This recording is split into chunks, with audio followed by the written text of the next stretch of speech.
the 7th day of February 2025. Coming up on today's Global Intelligence Agency Operations Report. Lies, lies, lies coming from the Trump Organization have finally been exposed as nations, U.S. government departments, militaries, and intelligence agencies figure out the truth behind what they are doing. And the Rothschild family admits that Trump works for them. They reminded everyone they can still block us.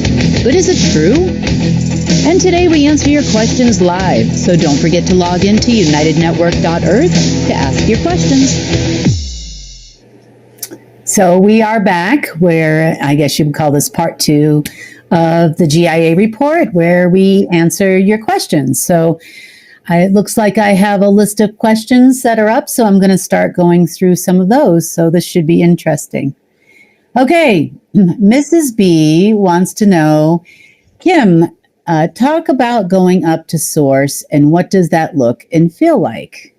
Well, for me, it's fairly easy to do. It's not usually a meditation for me anymore because it's a constant live stream in order to do this job. So going up there is, I guess you would say, it's a consciousness transfer is kind of how it works. And what does it look like there?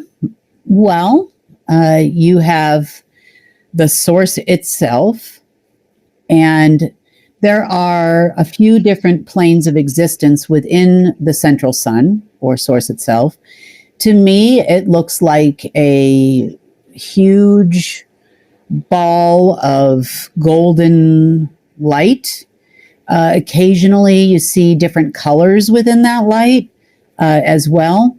But it is a very concentrated form of golden light. And you can actually, when you're up in source, you can actually go into that light itself. And when you're inside that light, it's almost like silence because it's the all that is, as opposed to the nothing, so to speak, in the other direction. So it feels very warm. It feels like home. It feels very loving and caring. Sometimes, there's, it's that person that you always find, or maybe you've found in your life that is just full of happiness and full of joy. And it kind of feels that way sometimes when I'm there. It's almost like I say is kind of like the jokester. And I always ask a lot of questions. A lot of it has to do with work. I'm looking for space junk. I'm looking for something. I'm looking for a reason why, our light waned or something like that. And the answers are usually given. Sometimes it's silence. Sometimes it's just wait. If I ask about time for things, sometimes I get a time and it's an exact time of something I need to look out for or something I need to do or something that's coming. Sometimes it's nothing, silence, do this. Okay.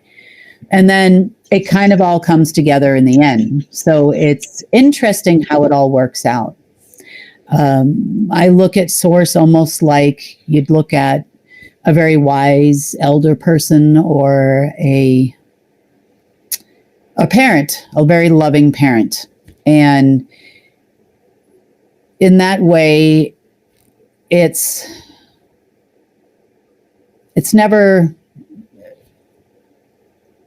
not really a boastful thing. It's not an unkind thing. It always comes from a place of love and loving energy. And, he's been right there the whole time throughout this whole battle. Been there my whole life, been able to do that for whatever reason. But that's to me what it feels like. It feels like the all, the answer to every question and the perfect timing for everything. Sometimes I get just as impatient as you do when it comes to certain things, but somehow I always take a step back and look at things and I'm like, wow, I'm glad I didn't know that at that time. Like if I knew 5 years ago or 10 years ago that I was still going to be running around doing all this stuff, I'd be like, oh God, just find someone else. But, to me, that's what it kind of feels like. So I hope you do get the opportunity to experience it yourself, all of you that are watching it, because it's pretty amazing. And I feel that time, if you've been unable to do that, is very, very near. The wisdom should start coming in now that it's not blocked.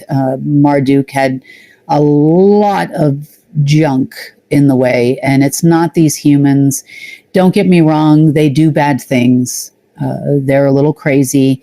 They're still following along with the whatever plans were given to them by somebody else. But for the most part, there's another plan in store for all of you, and for Earth, and for our future. And that plan, I don't have all the intricate details of that plan. I'm just doing my job, so to speak. I'm just one hand or one finger on one hand. I'm not the entire operation, so to speak. And a lot of that has to do with a waltz, so to speak, with Source. When it's time to move, you move. When it's time to stop, you stop. When it's time to go, you go. If it's time to clear this or move this, then it's time to do that. And I just do my part. And I know all of you do your part. And not just preparing for something in the future.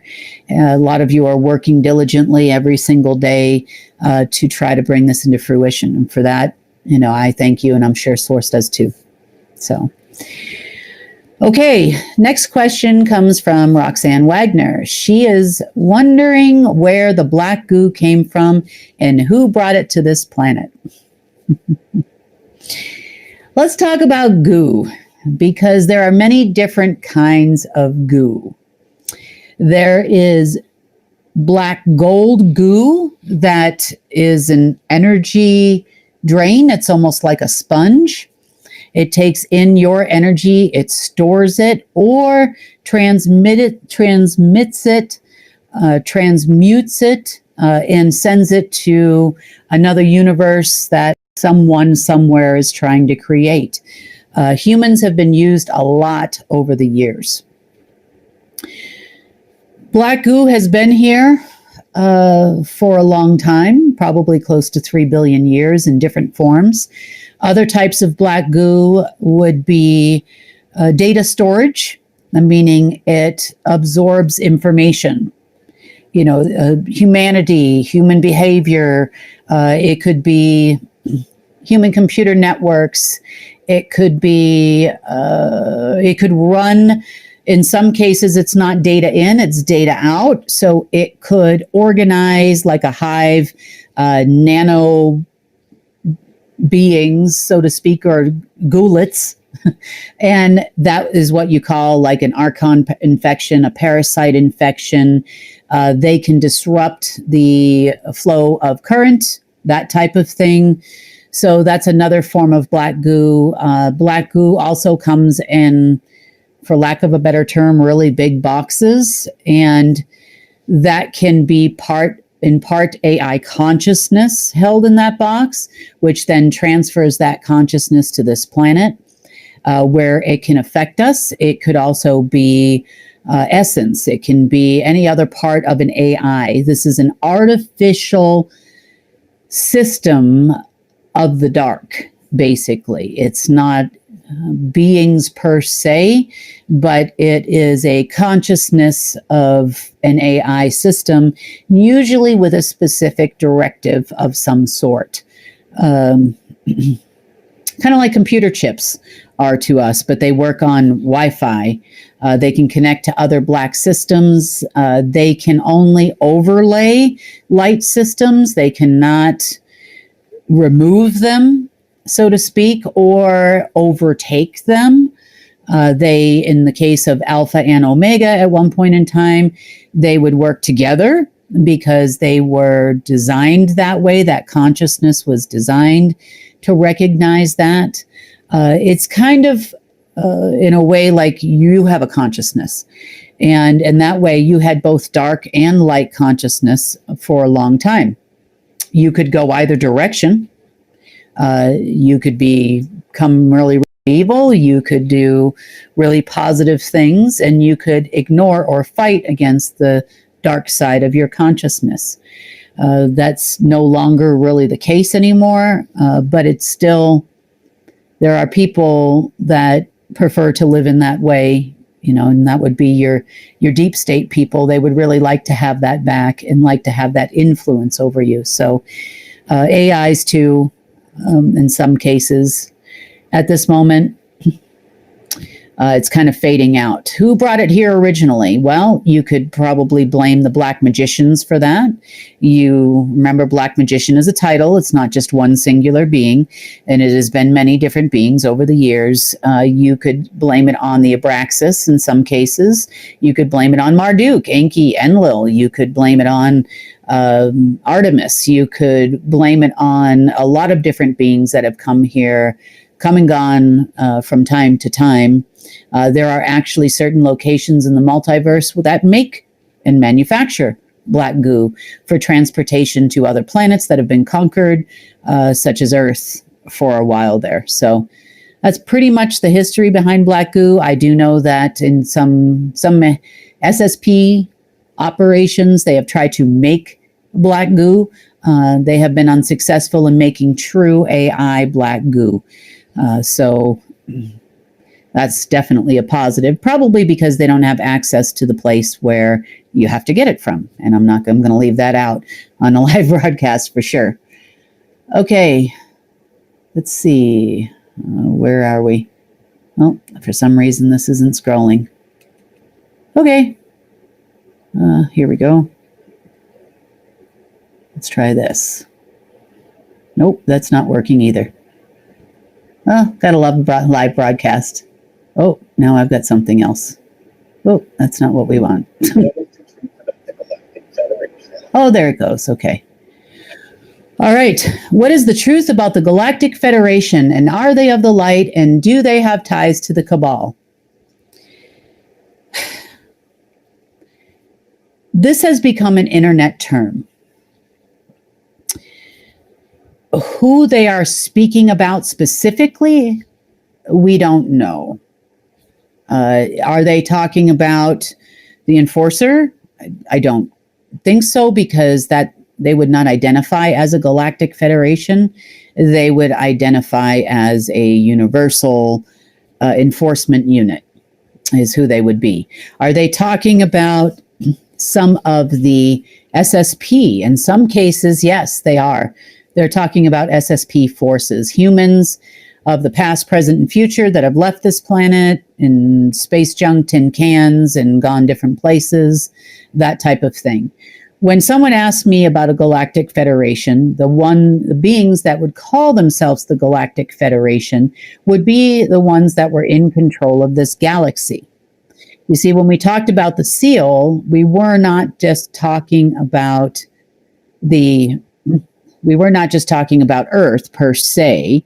I mean, of course, Earth was the jewel because of being a keystone and that type of thing.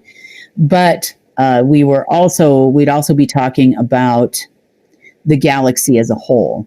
So Galactic Federation, to me, those that would speak to the Universal Council or the Council of Nine on their behalf would be the ones that I would be thinking of, which were not people. So that being said, my experience with those that called themselves the Galactic Federation, lived in Utopia and other places on Earth. You know, everybody was thinking it's still under Pennsylvania. I've even seen Q mention that recently. But yeah, I would say no. At this moment in time, as cunning as some of them were, I would say there was nothing positive about anything that they did. So, okay, next question. Anyone who follows your reports in depth must ask the question about the missing link between Marduk, Enki, Enlil, and the Rothschild dynasty, and why can this family outlast all timeline changes? First of all, They exist. We all exist. Every human walking the planet has existed, and at one point in time, existed in all timelines simultaneously. Believe it or not, you were living another life in another place. Ever had deja vu? Sometimes you have memories of things that didn't actually happen, or memories of having a family you didn't actually have. And in another timeline, you had that family. So we all existed in multiple timelines, and that set of humans did too. If you're asking about us not being in a dark timeline and why are they still breathing, well, they're here. They were born, they're humans, they're here. It's not just a Rothschild family. Please remember that. Names, names, names. They were all created names, and they were splices. They were spliced with the consciousness of AIs that controlled them and their every move, which also gave them, in some cases, some power. But you also have a lot of other families on the planet, you know, from every country, everywhere, that are involved in this show that you would call Marduklets. What is the tie between Marduk, Enki, Enlil, and these folks? At one point in time, they were the lineage of the guardian, of the human guardian that turned dark. Therefore, they had a certain amount of ability to speak on behalf of humanity, and hence the reason why we are in this position we are in now. That is not just, and I stress this to you, this is not just the Rothschild family. This is also, they are allegedly the lineage of Solomon. On the other side, you have the lineage of Cain. You have other different beings that have come and gone. Nefertiti, one of the parents. You have many different beings that have come and gone, humans or otherwise, that were more privileged because they were gifting the dark side of this universe a lot of access to this planet as the guardians by lineage. So if you think about becoming a child's guardian, how many decisions can you make on their behalf? They also tell you everything. This is part of the magic. They have to tell you everything they're going to do to you. And if nobody protests, mainly because we couldn't, or didn't think we could, if you don't protest, then that's your consent. That's implied consent. Also, by using things like their old black magic banking systems and other things that were put in place to enslave you, which we have to do to survive. So it's not like you did anything wrong, and trying to step out of that system at this stage in the game doesn't change anything because it's not their system anymore. But as far as how they did things in the past, this is how and why. They were not granted immortality per se, but the things that would crawl up in there, which they gave permission to do, would be immortal, so they could jump from generation to generation. It's a DNA thing and how dark of a being you can hold. And because they were an extremely dark set of families, they were allowed to have an extremely dark being. If you were only semi-dark, you would have a semi-dark being that could actually exist in your vessel. And these things would come and go. Sometimes they'd leave in the night and do bad things around the planet and then come back and crawl right up in there in the morning. So, you know, that's, I guess you would say, why they spanned multiple timelines. But then again, so did you. So did they continue to do bad things through multiple timelines? Yeah, mostly. Until their superiors, their bosses, their controllers, the AIs that controlled their brain started to wane and dissipate. Now they're just a bunch of people that would like to have some power back. That's pretty much who they are. I know that they still run around saying they have a lot of power, but when it comes to pulling the trigger to perform some of the functions, and this was proven in meetings earlier today too, they can't perform. So all they are is a name right now, which people tended to fear. But, you know, it's like that bully in your neighborhood that has a gun that you've seen shoot the gun and shoot the gun. Then you haven't seen him shoot the gun for a while. And you're wondering, I wonder if they ran out of ammo. And maybe that's the problem. And so eventually somebody somewhere calls them on it. Can you shoot the gun or no? And then you find out, after all, they can't shoot the gun, and then their family name doesn't matter anymore. So, okay, next question. Kim, how can I help with the light side of our multiverse? Oh, let me count the ways. Again, I'm going to repeat the same thing I tell people always. You are more powerful than you think. You are an amazing being in this universe. Once you stop giving that power away, willingly or unwillingly in some cases, which the unwilling part is what we've been working on, because those are things that people aren't even aware of. But the willing giving away of your power, worshiping a person as a savior, hanging on their every word, that type of thing, you know, where do you want your focus to be? Of course, your family, your kids, your grandkids, that type of thing. Of course, you give love and energy to those. But remember, you have the ability to directly pull that into your body directly from source at any given moment in time and recharge and regenerate yourself constantly. You can never have too much. In other words, you can't store too much. It has to go out and do something or go somewhere. Same thing with the consciousness of source and the wisdom of source. So if you could do anything, try to remember who you really are, and remember, not in an egotistical way, but in a humble way, that you are a being of light, you are a being of source, you are an amazing human that can do amazing things for this planet.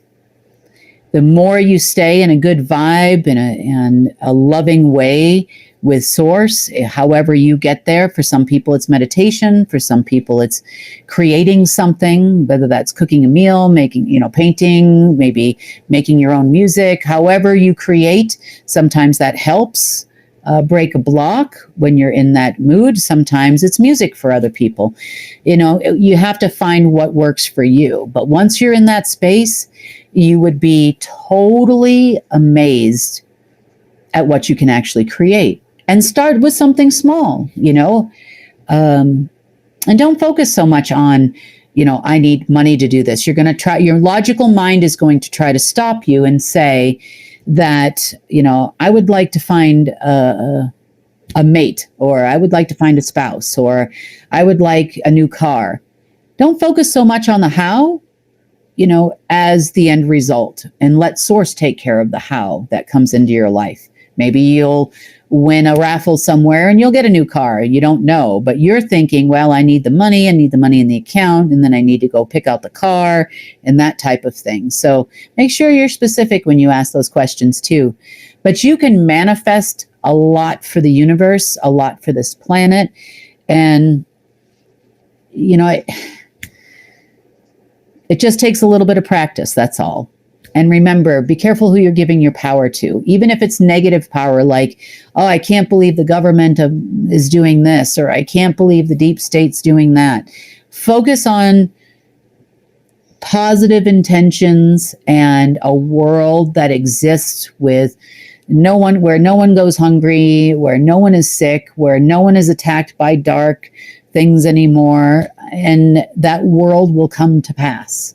And the more of you that do it, the faster it's going to happen. So that would be my comment about that. Okay, so next, Leigh wants to know, my guides told me that Source is taking on an avatar and will be walking the earth among us as himself for the first time ever. Have you heard anything about this? Thank you. Well, I don't know if it's going to be in the form of a human vessel. I don't know. Uh, Source walks within all of you. So in that case, I could say there's going to be 8 billion of sources walking around this planet. In a lot of ways, really, even from a quantum physics standpoint, it definitely looks that way to me. As far as a being coming forward and going, oh, I'm the almighty source and I'm walking the planet and look at, watch me fly. I don't know. That hasn't hit my radar, but then again, technically at some point in the future, every human is going to be flying around the planet or walking on water or whatever it is you want to do, or moving water or parting the sea, because that's really who you are. It's just been a really long time and a long road to get to that point where you can freely be you. So as far as Source walking the planet, Source has been closer to us than ever, in my opinion. And I definitely see the influence here. This is something that also is very perplexing to the deep state, because in their mind, Source has never been here before. Source has never had an influence on this planet. It's always been the dark, and they've always been powerful because they were with the dark. And they've never seen what's happening now ever happened before. And they're like, why now? Well, it has to do with the GOLD agreement. The fact that you idiots didn't understand that we have to have balance. The fact that you don't understand that covenants are required when you're making deals on this level. The fact that you really got little knowledge, and that little knowledge is dangerous of how the world really works. So that's kind of a you issue, not an our issue. As far as humanity is concerned, we're all going to continue to move forward. So I hope that Source walks the earth and every single human, this is my wish for all of you. So, okay. Next question is from Rosemary. She'd like to know, she said, thank you, Kim, for all you do. Well, thank you for all you do. And how far away are we from having educators working for CARE to inform the general public? Well, there are some things I can talk about and some things I can't. But I will tell you that we are, for every single day that goes by, we are closer and closer to starting to organize CARE publicly. We are seeing a delicate balance between the old falling away and the new coming up. There has to be something else. We are gaining more and more interest with certain people who are looking forward to having jobs and working for CARE as well. There are a lot of good people, a lot of smart people that have great projects out there, and they're ready to go. The marketplace, believe it or not, is the first step in doing that. There are other things that I have as next steps and next steps and next steps to set up as well. That will be different avenues that people can start to look for, that will be helpful tools in helping humanity, and that's all of humanity, prosper and grow. So it's not just the assurance and the essentials and the marketplace per se. It is an opportunity to utilize the experience of others to help market and brand your products. Our New Earth series is coming back out that is going to introduce you to a lot of these things and what they do, so that you understand what is available and what is out there. When it comes time and everybody is safe to do so, there'll be a lot of new technologies out there. It's kind of like they said to me, or in a roundabout sort of way today, when they said they're going to block me, they're going to block all my projects and blah, blah, or take them over, because that's what they always used to be able to do. But I had heard this a long time ago. I think the first time I heard that story was about 2017. And I'm like, okay, well, I know exactly how many cities and towns in this country, in the United States, and in several other countries, because it's something that I've definitely mapped out. Definitely not on a computer either, where a permit is not required. As an example, I don't need to go to a city. I don't need to go to the state. I just need to build whatever I want to build there. There's no building code, so I'm not required to use specific materials. I can use new and innovative materials in these particular areas, and I can start my projects in places like that. I also know about, grandfathered in Dore law in certain areas of the country, and not only this country, but in other countries as well. I also know about the loopholes in air travel and air restrictions and sea restrictions and maritime restrictions and those types of things. So from the time I heard that one line back at that time, I have been working my way around all you people. I mean, you told me no when I offered you 50-50 a long time ago. Now all of a sudden Rothschild's is talking 50-50 and I'm going to force her to do it. I have no interest in no covenant, no nothing, no obligation to you people. So do it, don't do it. I'm not doing that anymore. That ship sailed. When we were trying to achieve balance, that's when that kind of was there. And before the GOLD declaration and covenant was signed by me and others as well, and obviously at the highest level. So at that point, you kind of lost your ability to create balance in this world, which is why pretty much everything you do fails, because you still need a consciousness.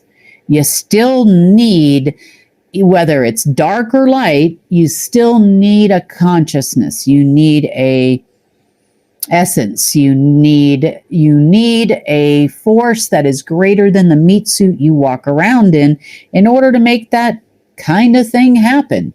So without that, you don't have a covenant. Without a covenant, you have nothing. And everything you do and continue to revive or try to revive will fail.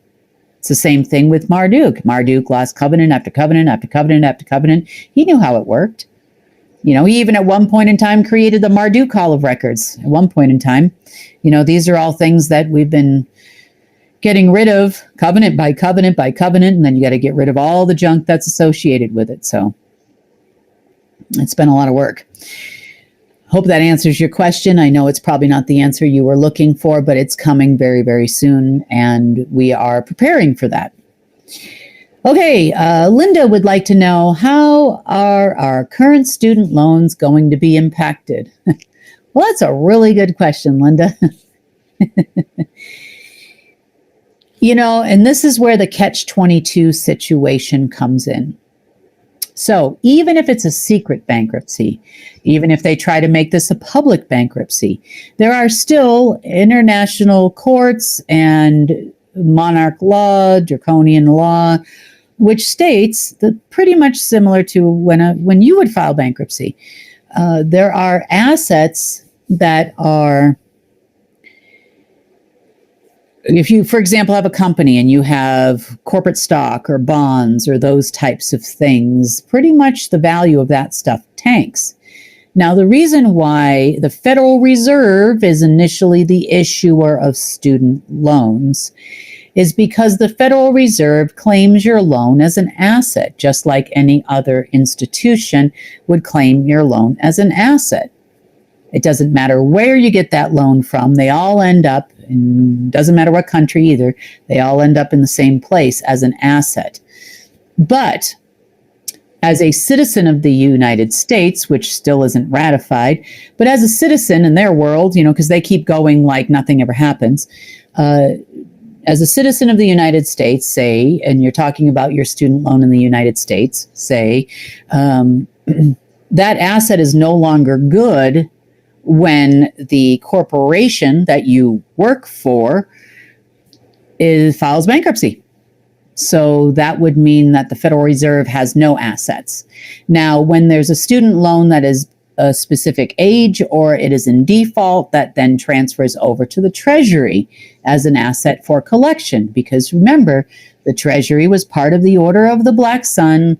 It was created as a facet of their organization, not by them, but by Marduk, essentially. And it's not just Treasury of USA, there's Treasury of China, Treasury of every country in the world. It gets transferred to them because remember, they're security. So now you have a failing asset and they're sending security after you to collect it. Should it become collectible, should you make a deal on that student loan, then that asset becomes valid again and the Treasury gets to keep it. So that's kind of how student loans work behind the scenes. What is going to happen? You know, if they actually oversee the bankruptcy of the United States government per se, then the asset is no longer valid. Are they going to do a write-off on the loans? I don't know. You know, will they try to still continue to collect money from you for a while? Probably. That would be my guess. But, you know, again, that's their asset. There are things that we can do, possibly.